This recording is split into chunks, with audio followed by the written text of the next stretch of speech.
So let's look at these different situations I'm going to show you guys of why I got attraction, and I'll try and point these back to the attraction tactics. All right, so I'm going to walk up to this girl, and she is absolutely just going to ignore me. But instead of quitting or giving up, or instead of getting angry, I just keep like kind of like plowing through as though, oh, she didn't hear me, or as though it's totally fine, as though I expect a response eventually, and you'll see I'm going to get a response eventually. And once I do, it's actually quite a good one. This is happening. Hey. Hey. Oh man. Hello. Hello there. Hi. Is that French? French? Yeah, we are French. Todd. You're French? What? Todd.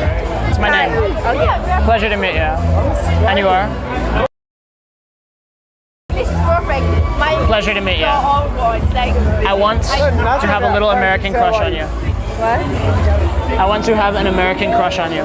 Yes? Yes. How do you feel about that? Yes, yes. Yes, yes? Are these this is your friend? Yeah. All four? Just two? Yeah. Two? Yeah. Cool. Look at that, I'm so smart. Fair enough. Well, in that case, we'll have a drink. I will help you with your English, and it will be fun. Where? Well, if right now we go down here, there's a bar up here we go to. If not, then I get your number and we do later this weekend. Okay. Yeah? Okay. You do now or later? Reservation? Or Later, both? because now I'm already with friends. Oh, yeah? Later, I'm here for 2 years. Oh, yeah? Maybe we can. Sounds like a plan. We will be... You are in New York for how many time? I travel a lot. So I travel and work. I'm here about half the month and then travel about half the month. Okay. So when I'm in town. So I can take your number? If you'd like, or I can take yours, either or. Can you take my cigarette? I can take your cigarette and your number. Immediately, like, how many of you would have quit on that set after like the first or second time, right? But I just continue going, and why? It's the implied social proof of various channels. The fact that I keep talking without caring, the fact that, you know, I'm not reactive, the fact that my tone of voice doesn't drop, the fact that I imply that, you know, she should give me a positive reaction. All right. So basically, because of the implied social proof, she eventually responds, and when she did respond, it was actually quite positive. Yeah, in the back. How long was that set? The whole set was probably about double what I showed, because I just cut through like the boring parts. But it wasn't a super long set. Less than 3 minutes? Maybe 5, something like that. Maybe 5 in total. Yeah. Yeah. When you were like expecting this reaction, at what point did you say, all right, like this is too much, this is too try hard, let's move on? At the point where I've never been in that situation and turned it around before. Does that make sense? Or if you're just starting out, at the point where you can't imagine it turning around. If you can imagine a possibility or a way that it might work, keep trying. And then as soon as you're just like, no, this is just fucking never gonna happen, then quit. Or at the point where it's like the resistance is actually very adamant. If she's like, no, seriously, fuck off, then leave. Seriously, she's like, I'm gonna get the bouncer, leave. You know what I mean? You're not under like an obligation to be a social fucking like terrorist, all right? Like, please don't do that. Yeah. Could that also be in the game? I got him first and then. In general, like, how do you push through language barriers like that one?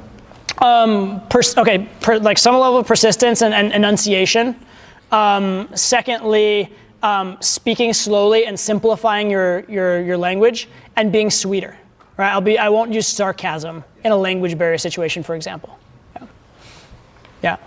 So one of the things that really impressed me and blew me away is what you're doing is presenting a simple frame with no shame about a sexual intent or whatever it is, but the whole ambiguity, and now she knows what she's agreeing to.